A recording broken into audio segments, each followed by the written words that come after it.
Torres Farm. Dito tayo sa Torres Farm.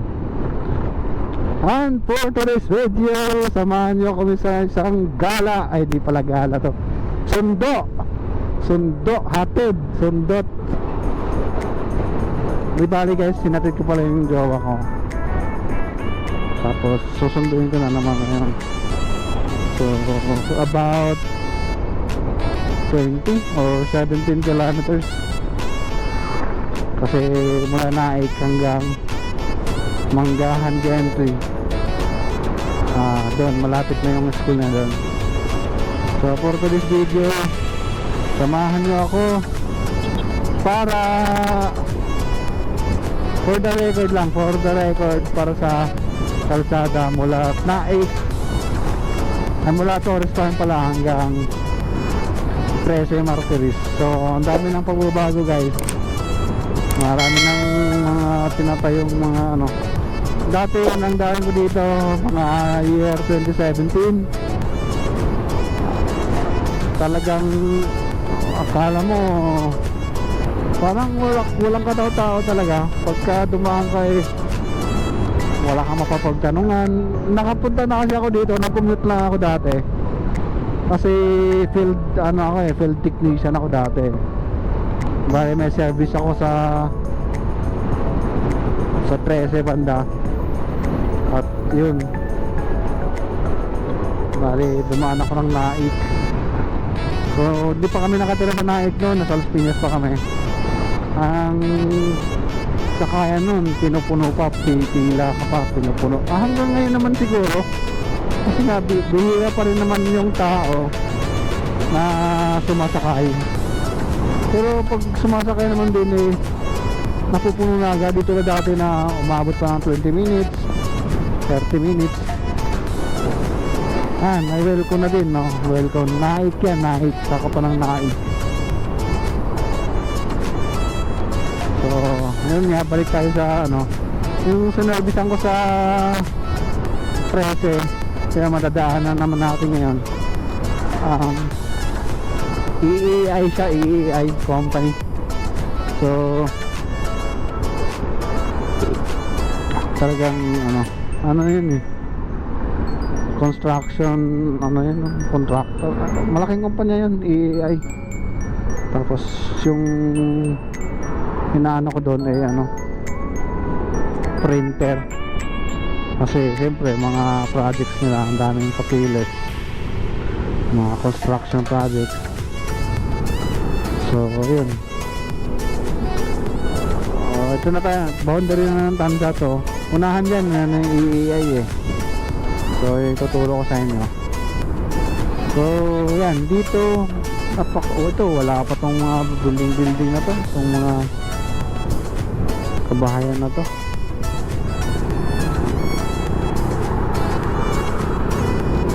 Ayaw ko lang kung mga 5 years ago na tong mga to. Pero basta ko konti pa lang yung mga dito. Talagang hindi mo akalain na accessible lang ganito. Na ayan, lawak-lawak niya pero ngayon may babakod na. May mga ongoing na mga subdivision. So ewan ko, 5 years from now or 3 years from now, itong mga kalsadang to puno na to ng establishment, mga business, mga ito piggery. Baka alisin na tong piggery na to. Dito guys, maamoy dito pagka lalo na paggabi. Parang ewan ko, siguro naglilinis sa gabi o mas maamoy. So siyempre pag marami ng tao magrereklamo yan. So lilipat na naman siguro ng area to. Kasi ito kasi tulad nito, ayan, itong area na to yan dyan, subdivision na yan. Mayroon na yung tinayong subdivision. Ito yung gate niya ito 100 meters away. So ayan, Arden Botanical Arden subdivision. Hindi ko alam kung ano yan Arden, hindi ko nakita masyado. Arden Botanical, aywan. So yan, tulad yan, mga bago yan, establishment yan. Yan, Mega World pa nga oh. Mga subdivision na lote lang muna binibenta.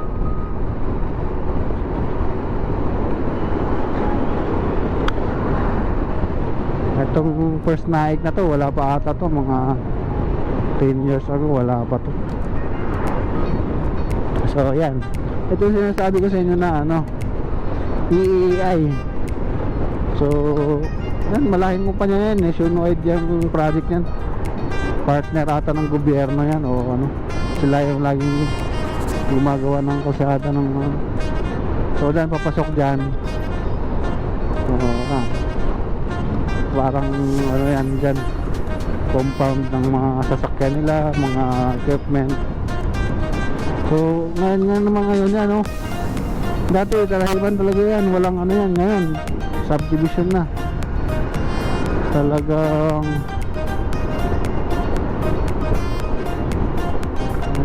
bago lang ito eh. Las Bresas Chera subdivision.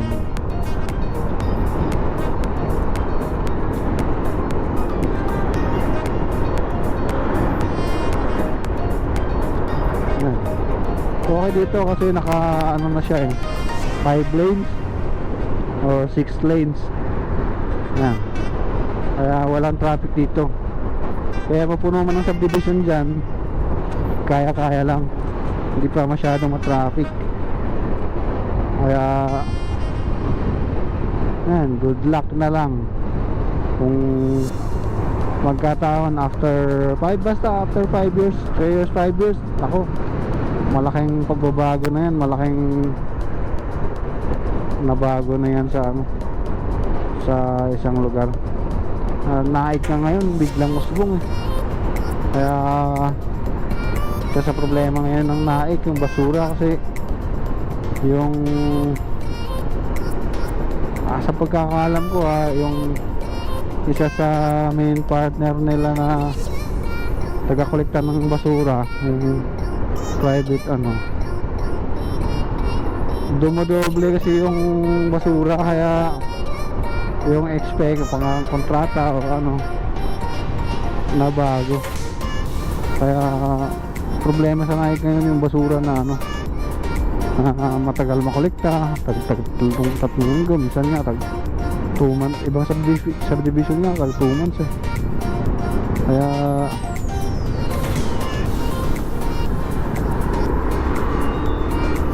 hindi mo masisi talaga na ano, kasi sobrang dumami yung tao. Kaya ayun, pakiramdaman. So usually Naik, binabiyahe lang to ng ano 10 to 20 minutes. Dati 20 minutes ko lang ata binabiyahe yung ano, mula sa subdivision namin hanggang dito 20 minutes, pero basta natin ganun 30 minutes. So galing na tayong ano, galing na tayo ng Torres Farm, baka kaya nga ng 15 minutes, 10 minutes. So yan yung itsura ngayon. For the record lang to, na after 5 years baka wala na itong mga kahoy na to, o anumang ano na to, napuno na ng mga establishment. So yun yung isa sa masasabi mong mag-i-improve talaga yung lugar. Yan dito, tanaw na dito yung Kapitolyo ng Cavite. So yan, ano, napakalaki niyan. Kaya pag natapos yan, provincial concerns mo, sagot na dyan. Malaking bagay ng infrastructure na laki oh. May ilang opisina kaya na. Grabe. Dito na tayo sa 13 guys. So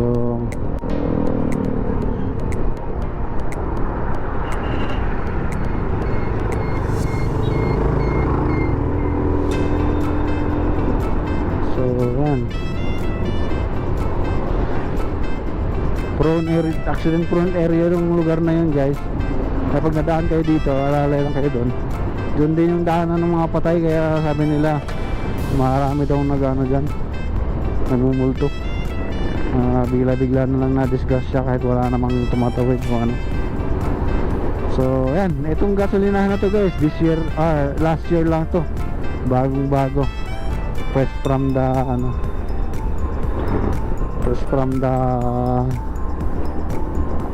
construction. So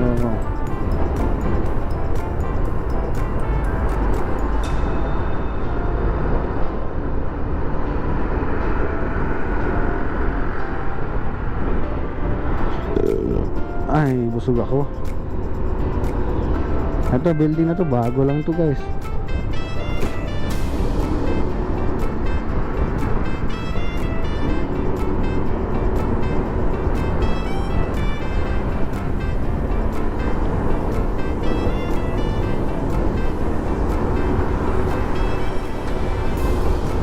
Yan, dito na tayo sa SM City 13 Martires.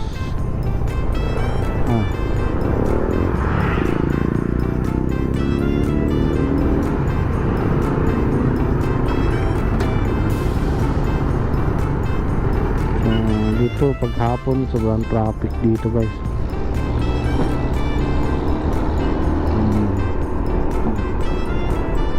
Ito yung parang ano to, sentro ng Naik, Indang, busy area din tong to. Minsan nga yung Tagatansa, Gentry, yan. Busy area tong to, lugar na to.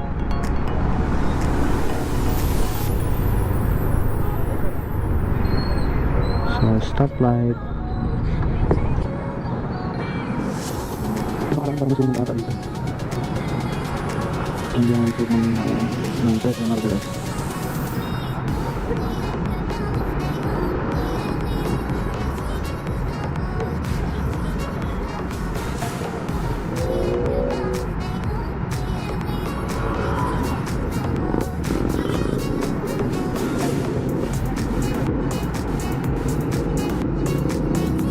Padahal yung stoplight.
So yan, guys, lagpas na tayo ng Walter Mart 13 Martires. Uy, tinawing yun. Ba't kaya nakatawing yan?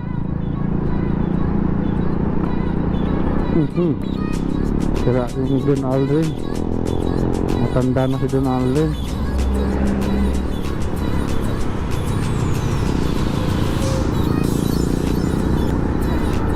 Yan, dito sobrang busy na talaga tong kalsada na to guys. Hindi nawawala ng dumadaan dito 24 oras. Kahit na ngayon sa Naik, dati talaga parang last trip na yung nangyayari pag makadaan ka na ng alas 9 pataas dun sa ano, or alas 8 nga lang ata, wala nang biyahe ng jeep.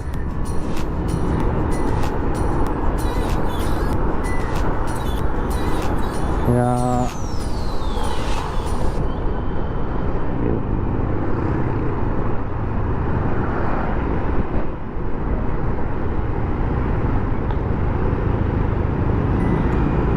parang tanga to.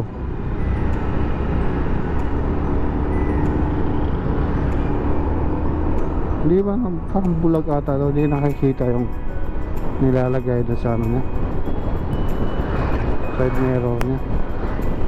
Hindi man lang tinanggal din. Ano ko saan?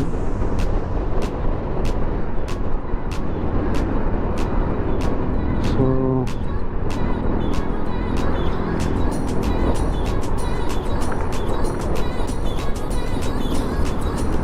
may kasunuran tayong parehas ng kulay.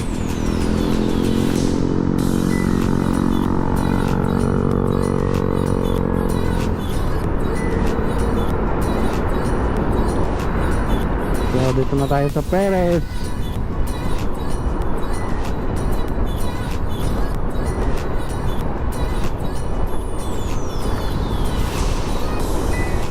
So ganun lang takbuhan dito, 50 to 70 gano'n. Minsan 50-60 lang gano'n. Kasi may mga sumusulpot-sulpot dun eh.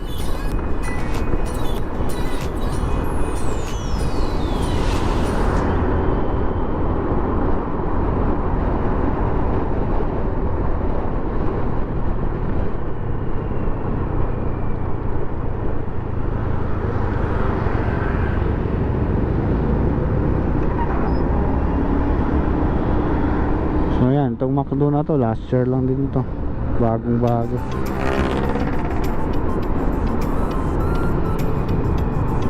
So dito na tayo sa Perez 13 Martires.